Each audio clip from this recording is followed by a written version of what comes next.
बिस्मिल्लाहिर्रहमानिर्रहीम। अस्सलाम वालेकुम व्यूवर्स, कैसे हैं आप सब? उम्मीद करती हूँ सब खैरियत से होंगे। लहसुन को छीलने और पीसने का मुनफरिद अंदाज यूट्यूब पर पहली बार।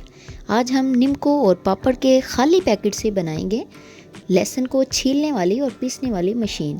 किस तरह से बनेगी सब आपके सामने, आपकी आंखों के सामने आज होगा। तो उसके लिए आपको मेरे साथ जुड़े रहना है, मेरी वीडियो को फुल वॉच करना है। इसके साथ साथ मैं कुछ और टिप्स एंड ट्रिक्स भी आपको इसी वीडियो में शेयर करूंगी, जिससे आपकी ज़िंदगियां बिल्कुल आसान हो जाएंगी।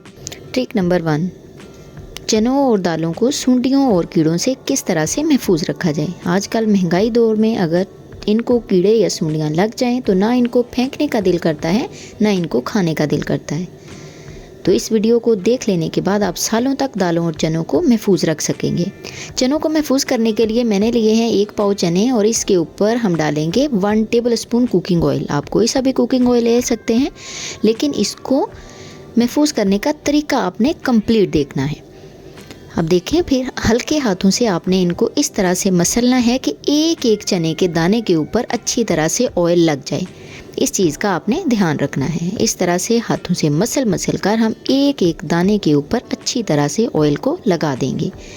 ज़्यादा ऑयल मत लगाइएगा, सिर्फ 1 टेबल स्पून या इससे भी कम ऑयल, इतना कि बस चने अच्छी तरह से कवर हो जाएं। उसके बाद कोई भी प्लास्टिक या शीशे का जार ले लीजिएगा, उसको गर्म पानी से धोकर अच्छी तरह खुश्क करने के बाद ये सारे चने हम इसके अंदर डाल देंगे। जिस भी बर्तन में आपने इसको महफूज करना है वो बर्तन आपको यकीन हो कि बिल्कुल ड्राई होना चाहिए, तभी आपको फ़ायदा होगा। अब आगे देखें, ये मेरे पास है दाल मूंग और दाल मसूर। आप कोई सी दाल ले सकते हैं। इसको हम किसी भी शीशे या प्लास्टिक के जार में इस तरह से डाल देंगे। इस जार को मैंने पहले गर्म पानी से धोया, फिर कपड़े से साफ़ किया, फिर इसको धूप में रखकर थोड़ी देर अच्छे से सुखा लिया। उसके बाद ये मेरे पास है 3 से 4 लौंग, वो इस जार के अंदर डाल देंगे। डालने के बाद हम इसको कवर लगाएंगे, इसका ढक्कन बंद कर देंगे और अच्छी तरह इसको हिला देंगे। ये मेरे पास तकरीबन 100 ग्राम दाल थी, तो मैंने 3 लौंग डाले हैं। अगर आपके पास 1 पाव हो तो आप 5 से 6 लौंग, और इसी तरह क्वांटिटी को आप बढ़ा सकते हैं। अच्छी तरह हिलाने के बाद आप इसको कहीं भी रख दें, 1 साल से 1.5 साल तक ये ना आपकी दाल ख़राब होगी, ना आपके चने ख़राब होंगे। ट्रिक नंबर 2, निम्को के खाली पैकेट को किस तरह से लहसुन छीलने वाली और पीसने वाली मशीन में बदला जाए। तो यहाँ पर मैंने ले लिए हैं लहसुन के कुछ जवे। आप क्वांटिटी अपने हिसाब से रख सकते। यहाँ मैंने तकरीबन हाफ प्लेट लहसुन के जवे लिए हैं। इनको 10 मिनट के लिए मैंने धूप में रख दिया था ताकि ये थोड़े से ड्राई हो जाए। फिर ये मेरे पास है निम्को का एक खाली पैकेट। देखें, ये बिल्कुल ड्राई है और अंदर से खाली है। इसके अंदर हम ये जवे डाल देंगे इस तरह से। इसके बाद हमने इसके अंदर जितनी भी हवा है उसको इस तरह से रिमूव कर देना है और इस खाली पैकेट को हम इस तरह से फोल्ड कर देंगे ताकि लहसुन हमारा बाहर ना निकले।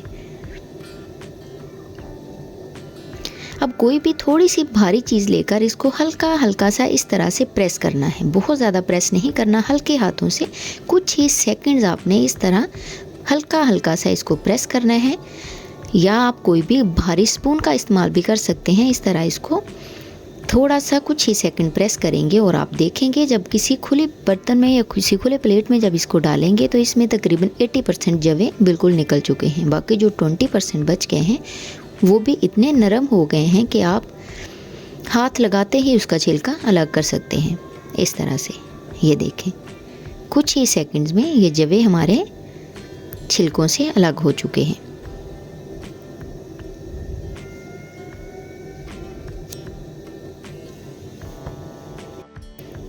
अब इन छिले हुए जवों को हम दोबारा से उसी पैकेट में डालकर, जैसे पहले हमने इसके अंदर से सारी हवा को रिमूव करके इसको फोल्ड किया था, ऐसे ही फोल्ड करके शेल्फ के ऊपर रखकर इसके ऊपर फिर से कोई सी भी भारी चीज़ इस तरह से प्रेस कर देंगे। ये प्रोसेस भी आपने कुछ ही सेकंड्स करना है, ज़्यादा लंबा चौड़ा प्रोसेस बिल्कुल नहीं है। कोई भी जो बच्चे आपके इस्तेमाल करते हैं निम्को वाले या पापड़ वाले पैकेट, उनको आप वॉश करके अपने शेल्फ के ऊपर रख लें और जब भी आपने हंडिया बनानी हो तो उसका इस्तेमाल आसानी से करें।